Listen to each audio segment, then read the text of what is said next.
सर्वांना नमस्कार. दुल्हन एक रात की रिवेंज या कथेचे आधीचे 23 एपिसोड आपण आधीच आपल्या यूट्यूब चॅनलवर अपलोड केलेले आहेत, तर कृपया ते सर्वांनी आधी पाहावे आणि अशाच हिंदी आणि मराठी दोन्ही सिरीज पाहण्यासाठी आपल्या यूट्यूब चॅनलला भेट द्या. मागील भागात टीना, दक्ष आणि देविका ज्वेलरी शॉपमधून एंगेजमेंटची रिंग घेऊन निघाले होते आणि घरी जातानाच त्यानं टीनाला तिच्या घरी ड्रॉप केलं आणि देविकासोबत तो तिथून निघून गेला. ते पाहून टीना पाय आपटत विल्याच्या आत गेली. प्रारंजी हॉलमध्ये बसले होते. तिला असं रागात आलेलं बघून ते म्हणाले, टीना बेटा, तू इतकी का चिडली आहेस?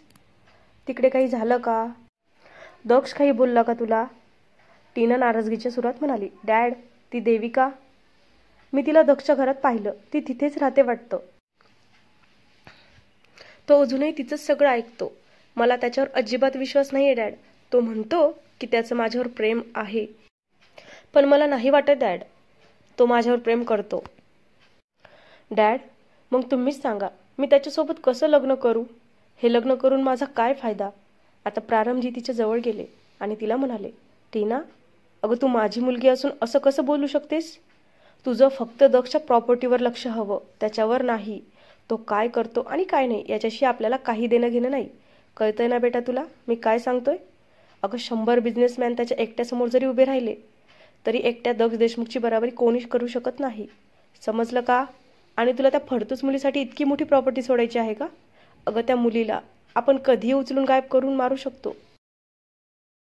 सध्या तू फक्त तुझ्या आणि दक्षच्या लग्नाचा विचार कर, बाकी सगळं माझ्यावर सोड. आता टीनाच्या चेहऱ्यावर एक डेव्हिल स्माईल आली आणि ती हसून म्हणाली, यू आर राईट डॅड. तसंही लग्नानंतर दक्षजवळ फक्त एकच ऑप्शन असेल आणि तो म्हणजे मी.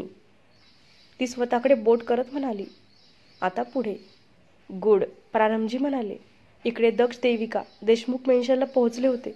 दोघेही त्यांच्या रूममध्ये जसे आले तसं देविका म्हणाली, दक्ष, तुमच्या डोक्यात नेमकी चाललंय काय? कसला प्लॅन शिजतोय? तुम्ही अजूनही टीनासोबत नात्यात पुढे जात आहात? देविकाने दक्षच्या खांद्यावर हात ठेवत विचारलं. आणि दक्ष तिचं सगळं बोलणं इग्नोर करत म्हणाला, तुला ही रिंग परफेक्ट बसतीये ना? हो दक्ष, बसतीये. पण मला सांगा ना, खरंच तुम्ही 2 दिवसानंतर टीनाला ही रिंग घालणार आहात का? आता दक्षनं देविकाच्या कमरेत हात घालून तिला जवळ ओढून घेतली. काय होईल आणि काय होणार नाही याचं टेन्शन तू अजिबात घेऊ नको. ते सगळं माझ्यावर सोड. तू आत्ता फक्त माझ्यावर कॉन्सन्ट्रेट कर बायको, दक्ष म्हणाला. आणि त्यानं तिच्या ओठांवर त्याचे ओठ टेकवले आणि तिला फार पॅशनेटली किस करू लागला. आता असेच 2 दिवस गेले आणि आज शेवटी तो दिवस आलाच ज्याची एकटी टीना कधीची वाट बघत होती. आज टीना आणि दक्षची एंगेजमेंट आहे. देशमुख मेन्शनमध्ये एंगेजमेंटच्या पार्टीची सगळी तयारी करण्यात आली. काही हातावर मोजता येईल इतक्याच जवळच्या नातेवाईकांना बोलावण्यात आलं होतं. देशमुख मेन्शनला फार सुंदर पद्धतीने सजवलं गेलं. दक्षने रॉयल ब्ल्यू कलरचा 3 पीस सूट घातला होता. केसांना जेलनं सेट केलं. फक्त एवढ्यातच तो खूप हँडसम दिसत होता. दक्ष आणि सिद्धार्थ एकमेकांसोबत काहीतरी बोलत होते की तेवढ्या टीना आणि तिचे डॅड तिथे आले. तिने आज व्हाईट कलरचा लेहंगा घातला होता.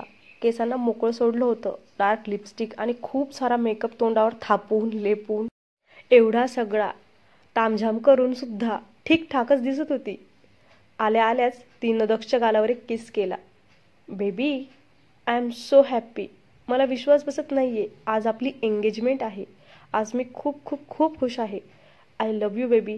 टीना म्हणत होती की तिची नजर देविकावर गेली. देविका लाईट ब्ल्यू कलरच्या लेहंग्यामध्ये होती. नेटची ओढणी खांद्याच्या एका साईडनं तिने घेतली होती. केसांना मोकळं सोडून कर्ल केलं.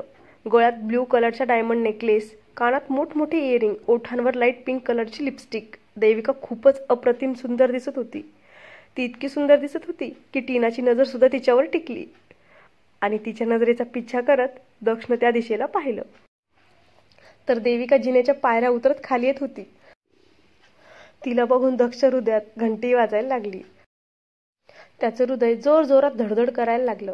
देविका दक्षकडे बघत पायऱ्या उतरत होती की अचानक तिचा पाय तिच्या लेहंग्यात अडकला आणि ती अडखळली आणि खाली पडायला लागली.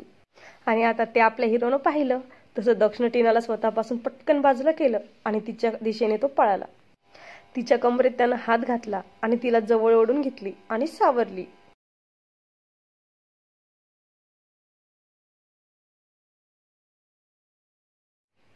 देविका तर खूप घाबरली होती.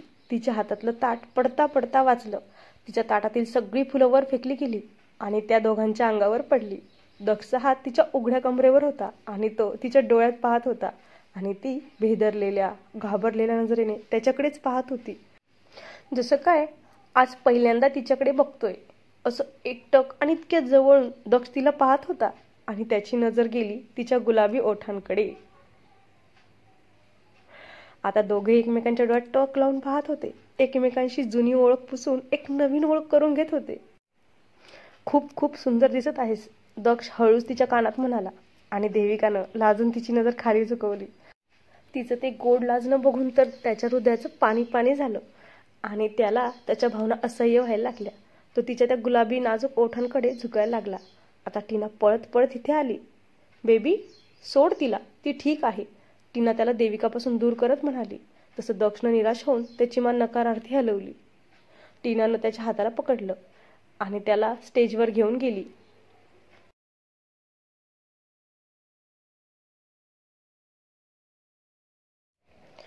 आता प्रारंभजी त्या दोघांजवळ गेले आणि म्हणाले, दक्ष बेटा, अब देर किस बात की है, मेहमान भी आ चुके हैं, तो तुम दोनों एक दूसरे को रिंग पहना दो.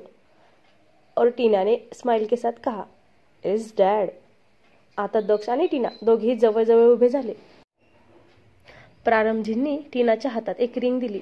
तसं दक्षनं त्याच्या आजीकडे पाहिलं आणि डोळ्यांनी खुणावलं. आजीनं त्याचा इशारा समजून रिंग त्याच्याकडे दिली. दक्षने रिंग हातात घेतली.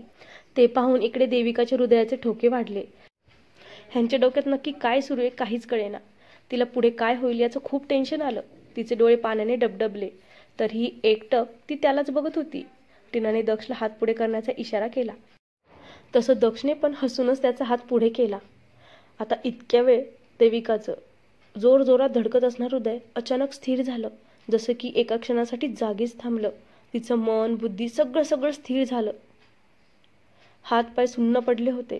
देविका एका पुतळ्यासारखी उभी राहून समोरचं दृश्य एकटक बघत होती. आता टीना तिच्या हातातली रिंग दक्षला घालायला लागली. तेवढ्यात एक रोपदार मोठा धारदार आवाज सगळ्यांच्या कानी पडला. Mister Prarambh Satpute, you are under arrest. तुम्हाला आमच्यासोबत यावं लागेल. तसं सगळ्यांनी त्या आवाजाच्या दिशेने पाहिलं तर समोरून त्यांना एक इन्स्पेक्टर आणि त्यांच्यासोबत काही हवालदार येताना दिसले. दक्षने पटकन त्याचा हात मागे घेतला आणि एक नजर सिद्धार्थवर केली तर सिद्धार्थनं त्याला डोळा मारला आणि प्रारंभ फार चिडून म्हणाला, इन्स्पेक्टर, तुमचं डोकं ठिकाण्यावर आहे का? काय बोलताय हे कळतंय ना? मी आणि तुमच्यासोबत येऊ. तुम्हाला माहिती आहे आत्ता तुम्ही कोणासमोर उभे आहात आणि कोणाला तुमच्यासोबत घेऊन जाताय? माहीत नसेल तर सांगतो, इन्स्पेक्टर, मी ह्या शहरातला एक प्रतिष्ठित बिझनेसमॅन आहे. तुमची हिंमत कशी झाली माझ्यावर बोट उचलण्याची? आणि इन्स्पेक्टर म्हणाले, सॉरी मिस्टर सातपुते, पण आम्हाला तुमच्या विरुद्ध काही पुरावे मिळालेत. त्याची चौकशी करायची आहे. आता तुम्हाला आमच्यासोबत पोलीस स्टेशनला यावं लागेल. आम्ही फक्त आमचं काम करतोय कारण ऑर्डर वरतून आली, त्यामुळे आम्ही काहीच करू शकत नाही. आता सगळे पाहुणे मंडळी प्रारंभकडे हैराण होऊन बघायला लागले. काही जण तर तिथे समोर उभा राहूनच एकमेकांच्या कानात खुसूर करायला लागले. आता सगळ्यांना मनोरंजन करायला एक नवीन विषय मिळाला होता आणि तो म्हणजे प्रारंभ.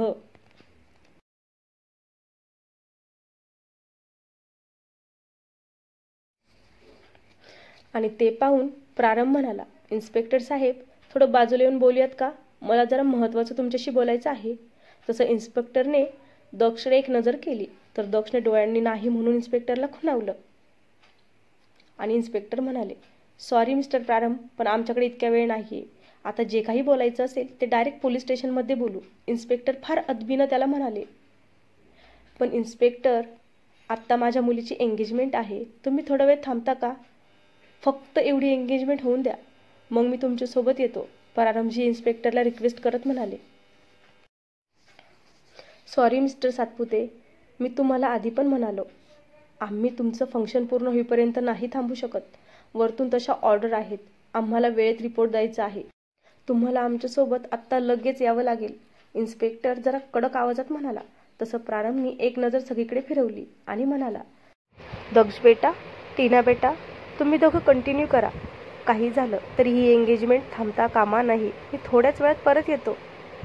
किसी में इतनी औकात नहीं कि प्रारंभ सातपुते को ज्यादा वक्त तक थाने में रोक सके। तो फार गुरमीत म्हणाला आणि पोलिसांसोबत तिथून निघून गेला. टीना तर भूतासारखी एकाच जागी स्तब्ध होऊन तिच्या जाणाऱ्या डॅडला बघत होती. आता सीद टीना आणि दक्ष जवळ आला आणि म्हणाला, दक्ष, अरे ते पोलीस तर मिस्टर सातपुतेंना घेऊन गेले, तरीही तू एंगेजमेंट करणार आहेस का आता? आणि दक्ष म्हणाला, का नाही करणार? पोलीस मिस्टर प्रारंभला घेऊन गेलेत, पण टीना तर इथेच आहे ना. कम ऑन टीना, आपण आपली एंगेजमेंट करू. दक्ष तिच्या समोर पुढे हात करत म्हणाला. टीनाने हातातली रिंग त्याच्या बोटात घालण्यासाठी जशी पुढे केली तसा सिद्धार्थ पटकन म्हणाला, दक्ष, अरे तू काय बोलतोस हे? पोलीस काय म्हणाले ते तू ऐकलं नाही का? अरे पोलीस म्हणाले मिस्टर प्रारंभच्या विरोधात त्यांच्याकडे काही पुरावे आहेत. मग आता ते त्यांना कसे सोडतील? मला वाटतं तू आत्ताच्या आत्ता एका वकिलाला घेऊन तिकडे जावं, त्यांना या सगळ्यातून बाहेर काढण्यासाठी. जर मिस्टर सातपुतेंना जास्त वेळ पोलीस स्टेशनमध्ये थांबावं लागलं तर मीडिया तिथे पोहोचेल, सगळीकडे त्यांची खूप बदनामी होईल. सिद्धार्थ टीनासमोर खोटी काळजी करत म्हणाला. आणि दक्ष त्याच्यावर चिडून म्हणाला, शटअप सिद, मी सगळं एंगेजमेंटसाठी अरेंज केलंय, मग त्याचं काय? आणि आता हे सगळे जे पाहुणे जमलेत त्यांचं काय करायचं? त्यांना असंच जा म्हणू का?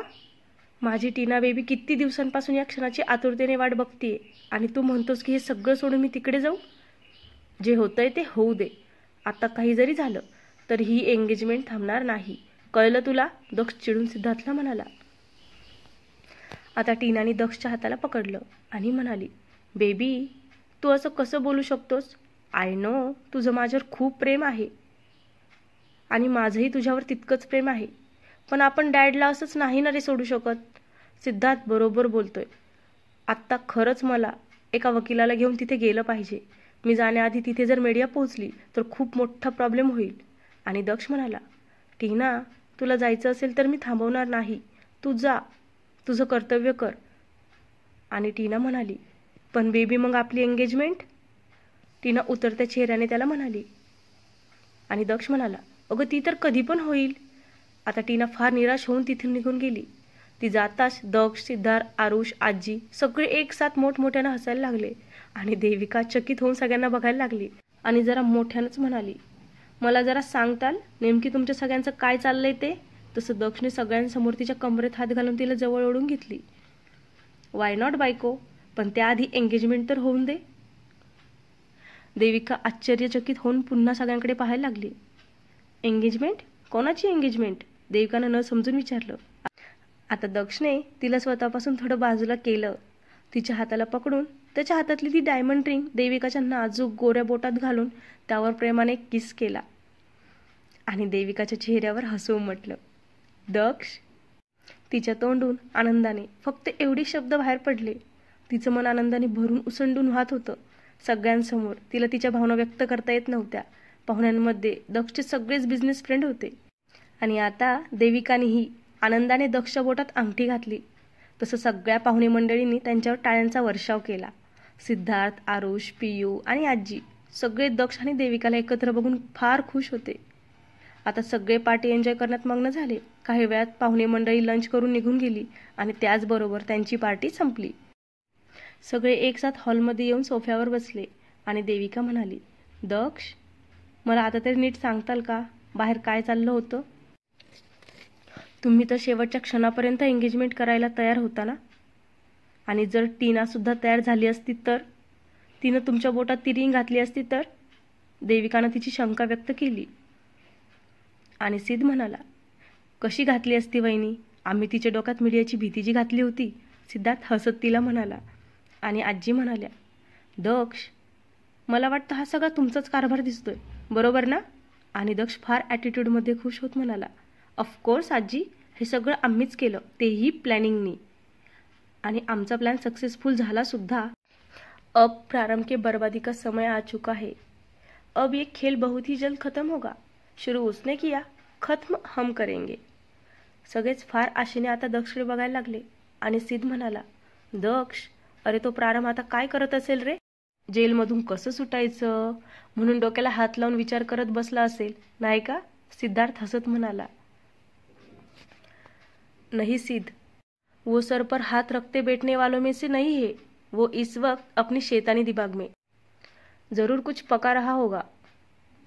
आता इकडे सातपुते विलात प्रारंभ आणि टीना हॉलमध्ये बसले होते. प्रारंभ पोलीस स्टेशनमधून सुटला होता. त्याच्या डोळ्यात बदल्याचा अग्नी भडकत होता. रागाने त्याचे डोळे आग ओकत होते आणि टीना मान खाली घालून त्याच्यासमोर बसली होती. प्रारंभ फार चिडून दात ओठ खात म्हणाला, टीना, तुला काय गरज होती एंगेजमेंट सोडून पोलीस स्टेशनला यायची? मी म्हणालो होतो ना तुला लवकर परत येईल म्हणून. मग तुला इतकं घाबरायला काय झालतं?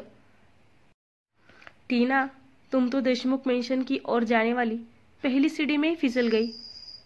बट डॅड, तो सिद्धार्थ म्हणत होता की तिथे मीडिया येईल, मग आपली खूप बदनामी होईल, म्हणून मी. मग काय टीना, म्हणून तू तुझी एंगेजमेंट सोडून तिथे आलीस? टीना, तुझ्यासोबत त्या सगळ्यांनी गेम केला आणि त्यात तू फसली सुद्धा. आता पुढे काय डॅड?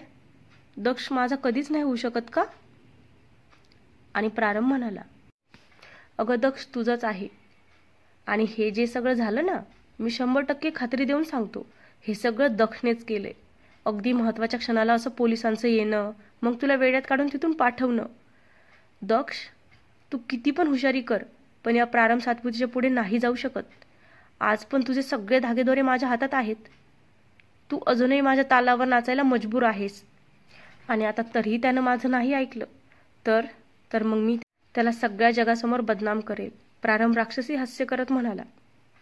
इकडे देशमुख पेन्शनमध्ये रात्री सगळे जेवण करून एकमेकांसोबत गप्पा मारून आपापल्या रूममध्ये निघून गेले. दक्ष त्याच्या रूममध्ये आला तर देविकाने त्याच्या आवडत्या पिंक कलरची नाईटी घातली होती. त्यात ती खूपच सुंदर दिसायची आणि तो पिंक कलर तिच्या त्या गोऱ्या रंगावर अजूनच खुलून दिसायचा आणि त्यामुळे दक्ष तिच्याकडे कायमच अट्रॅक्ट व्हायचा. आणि आत्ताही तेच झालं. दक्ष तिच्याजवळ गेला आणि फार लाडात येत म्हणाला, देविका, तुझ्यासाठी एक सरप्राईज आहे. तशी देविकाच्या डोळ्यात चमक आली आणि ती खुश होत म्हणाली, रिअली? काय आहे गिफ्ट? आहे काहीतरी, तूच बघ. दक्ष तिच्या हातात एक बॅग देत म्हणाला. देविकाने फार उत्सुकतेने ती बॅग उघडून बघितली तर त्यात एक ड्रेस होता. तिने तो पटकन ओपन केला आणि तो पाहून तिचे डोळे मोठे झाले. तिने तोंडाचा मोठा आ केला. तिनं चकित होऊन एकदा त्या ड्रेसकडे पाहिलं आणि नंतर दक्षकडे, कारण तो खूपच ट्रान्सपरंट शॉर्ट नाईट ड्रेस होता ज्यातून तिचे सगळे अवयव जसेचे तसे दिसणार होते.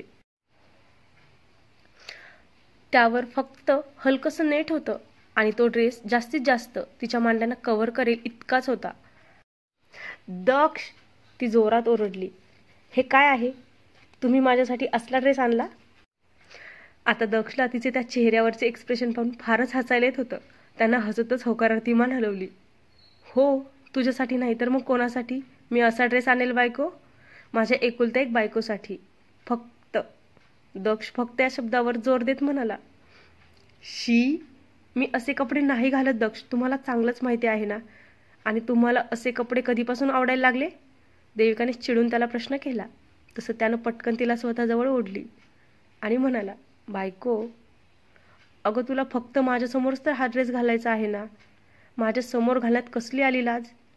आता देविकाने त्याला धक्का देऊन स्वतःपासून बाजूला केला आणि तो ड्रेस चिडून बेडवर फेकत म्हणाली, तुम्हाला थोडी पण लाज नाही वाटली का माझ्यासाठी असले कपडे आणायला? शी. तसं दक्ष हैराण होऊन म्हणाला, लाज? मला लाज का वाटेल बायको? आपलं लग्न झालंय. मी खूप प्रेमानं तुझ्यासाठी हा ड्रेस घेऊन आलतो आणि तू अशी रिॲक्ट करतेस?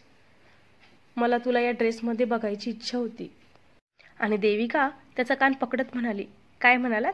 तुम्हाला मला या ड्रेसमध्ये बघायचं होतं? मला माहिती आहे तुमची सगळी नाटकं. तुम्हाला नक्कीच मला बोल्ड आणि सेक्सी लुकमध्ये बघायचं होतं ना. तसं दक्षने फार आक्तिक होऊन होकारार्थी मान हलवली आणि आता त्याच्या या वागण्यावर देविकाला फारच हसायला येत होतं. पण तिने तिचं हसू कंट्रोल केलं आणि म्हणाली, पण मी अजिबात हा ड्रेस घालणार नाही, समजलं? देविका दक्षच्या इच्छेवर रॉकेल टाकत म्हणाली. आणि दक्ष म्हणाला, देविका, जर तू हा ड्रेस घातला नाही तर बघच. तर काय दक्ष, काय करताल तुम्ही? देविका डोळे वटारून त्याला बघत म्हणाली, तर मग मी स्वतः माझ्या हाताने तुला तो ड्रेस घालेन. दक्ष तिला ॲटिट्यूडमध्ये म्हणाला.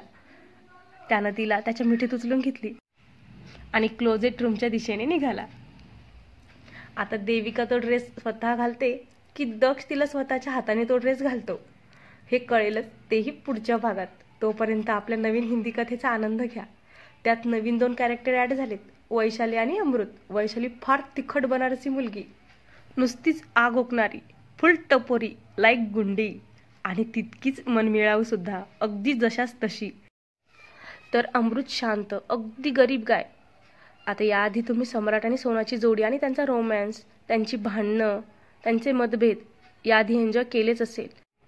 पण आता वैशाली आणि अमृतची रोमॅन्टिक नोकझोक, त्यांची ती भांडणं आणि वैशालीची पैसा वसूल अशी बनारसी भाषा नक्की ऐका आपल्या नवीन हिंदी सिरीजमध्ये. जर कोणी अजून ही स्टोरी ऐकली नसेल तर त्यांनी ती नक्की ऐका. एक best Hindi family drama, suspense, thrill, romantic series घेऊन आले, तेही फक्त तुमच्यासाठी. तर त्या कथेचाही तुम्ही आनंद घ्या. धन्यवाद.